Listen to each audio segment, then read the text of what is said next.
Hey guys. Okay, so a bit of a different kind of topic this week. This week, instead of talking about town planning stuff, we're going to talk about some business stuff. More specifically, I want to talk about systems, automation, AI, all of that kind of thing. Very technical terms today, stuff and things.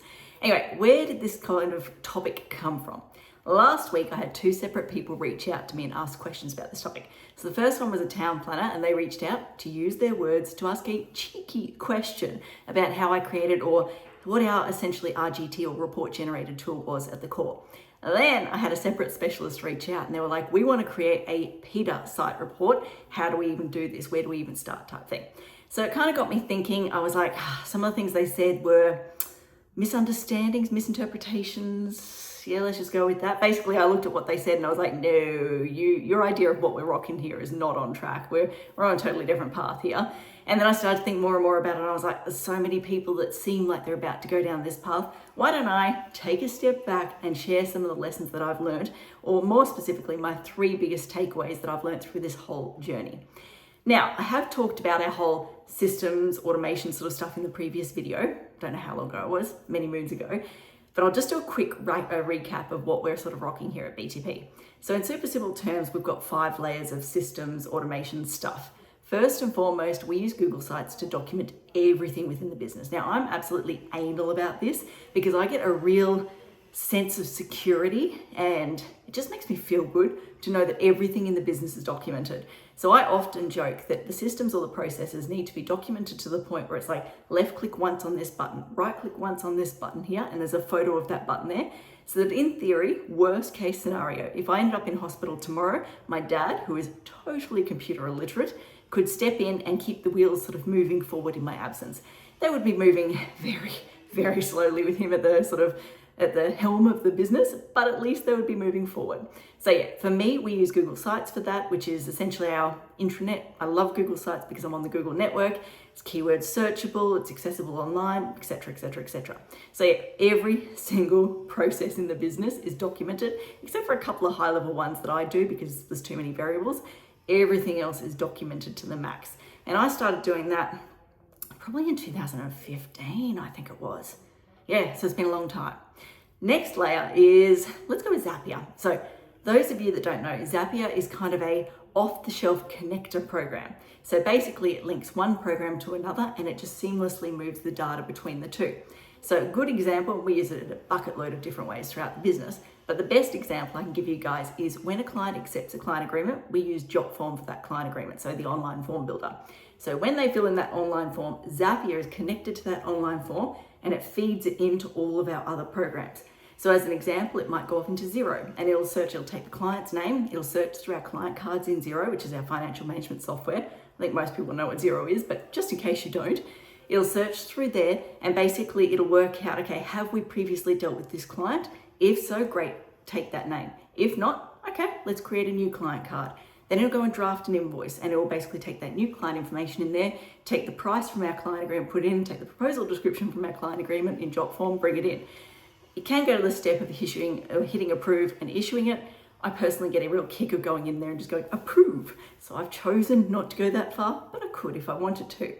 Then it goes into Google Drive, sets up a project folder, sets up a subfolder, goes and creates a PDF of the client agreement, saves it into the project folder.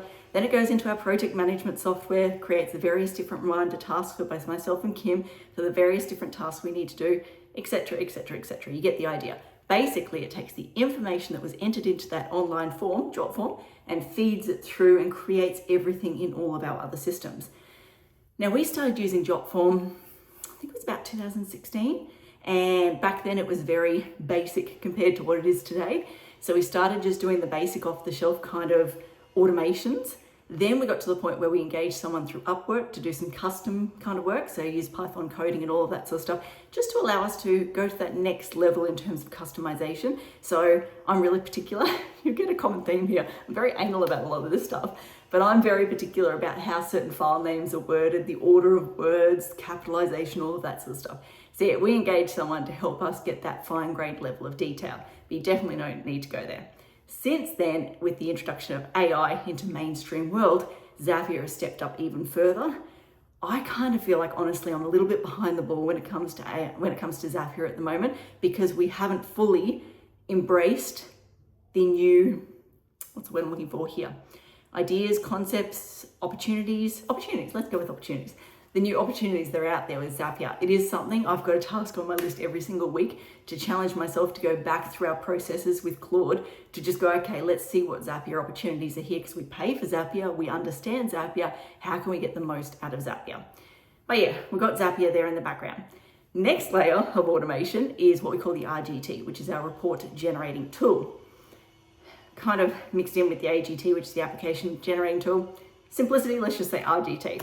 So the RGT started, I'm going to say maybe 2017, 2018, way back when. It started just as a simple Excel document. So an architect that I worked with, her dad was really big on Excel, and he was like, I can use macros to basically put this, I think we started now, it's all coming back to me.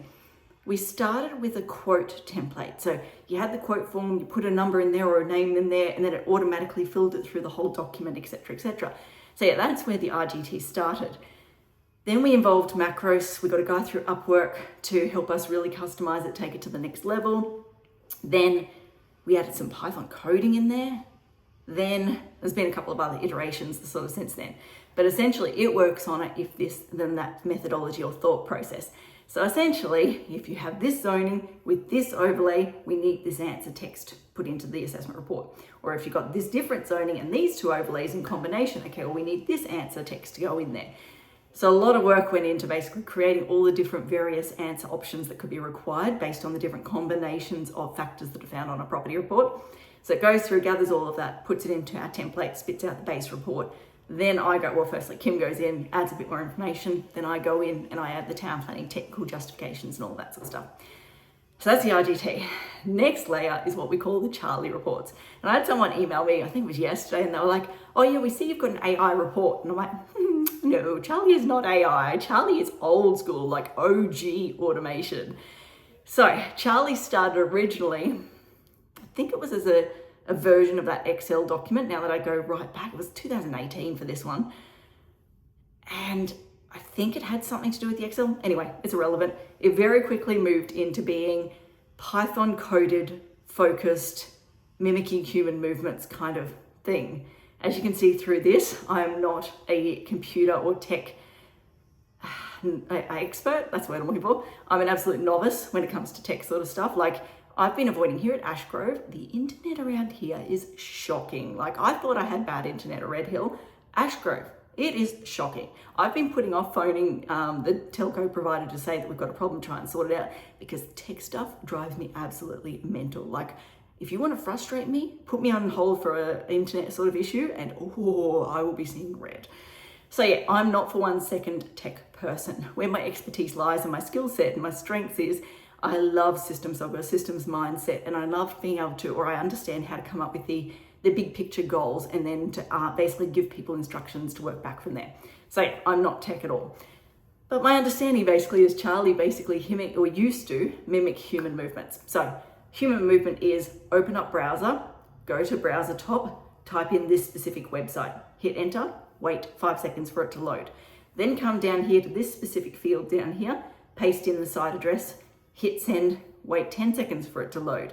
Then come down here, scroll down to this point, blah, blah, blah, blah. So basically whatever the human movements were going on the screen, Python coding was used, amongst other stuff, to mimic those human movements. Now, I think I'm gonna have to make this like a 2-part video series because this is gonna go longer than I anticipated. We'll see how we go. So maybe part 1 I'll talk through what we've got, and then part 2 I can talk through my suggested improvements. We'll work it out as we go. So yeah, the biggest issue we found with that was every time council or any of the other websites that we were relying on iterated, so they moved a little button ever so slightly, it just broke the coding, screwed us over. And I would sort of come to work in the morning, wake up, turn the computer on, and all of a sudden I'd be like, great, Charlie's not working. Oh, I love my life, I love my life, I love my life. It used to drive me insane. And yeah, so that was a problem or a pain point. And the second and possibly biggest pain point is council's system was seeing us as a hacker, a pain or a potential threat. And therefore they kept throwing up all these roadblocks in front of us. And we were talking to council going, guys, it's us, it's not a hacker. We're just doing this thing here. And they're like, oh, that's cool. yeah, we don't manage that. That's managed externally. We have no say over that company or no input on that company. We can't help you, sorry. And oh, great. So yeah, a few years ago, we got to the point where we're like, okay, we've got to change things up. We've got to iterate here. So then we moved and we kind of flipped things around. So we went from being front end mimicking human movements to being back end. So essentially we created our own mapping program and we plugged in the open data sources from the various council and state government website, state government platforms, all of that sort of stuff.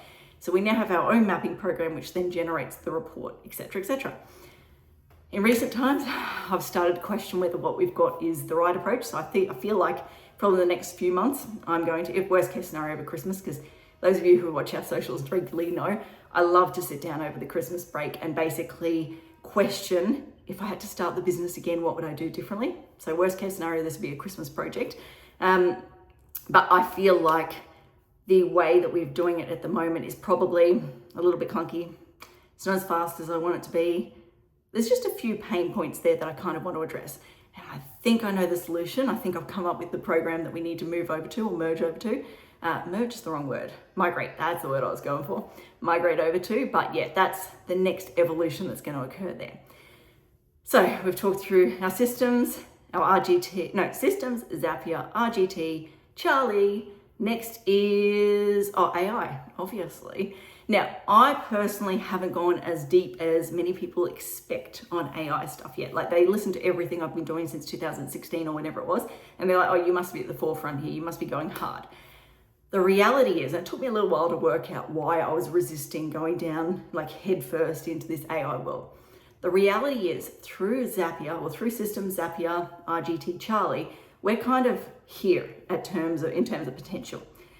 Using AI, my personal take, I could be wrong here, but my current personal take is that we would go up to here. It is a shit load of effort to get from here to here for an itty bitty little improvement. Like at the moment, I got higher priorities. I've got more important things to be doing than trying to get that little bit of improvement or efficiency.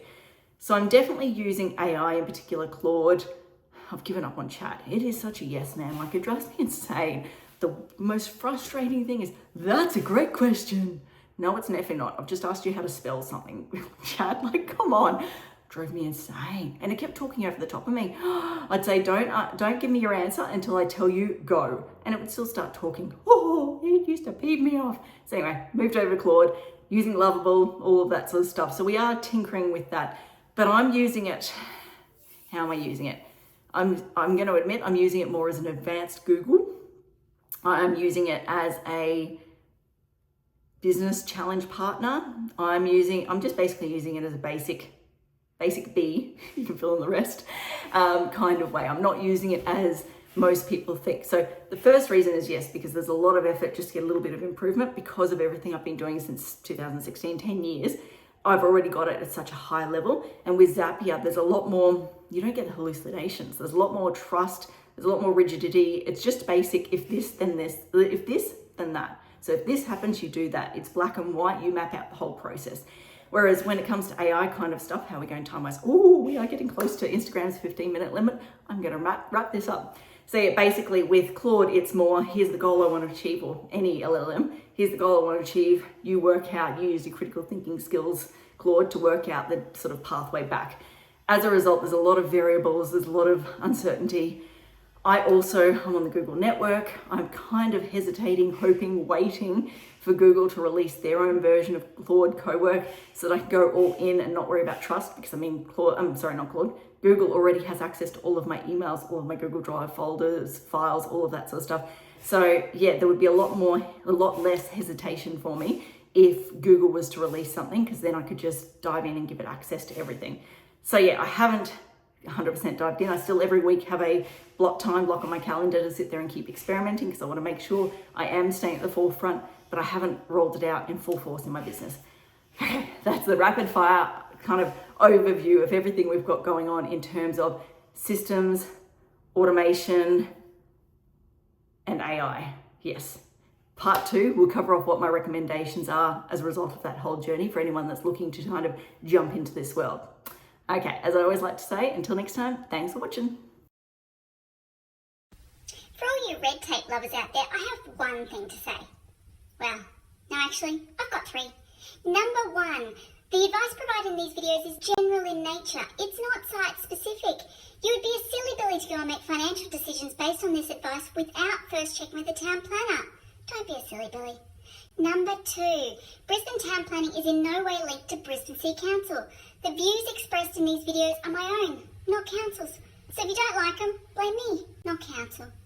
Number 3, what was my number 3? Oh yeah, the views expressed in these videos are accurate at the time of recording. If you're watching this video back 10 years from now, the views may not be so accurate. That's all.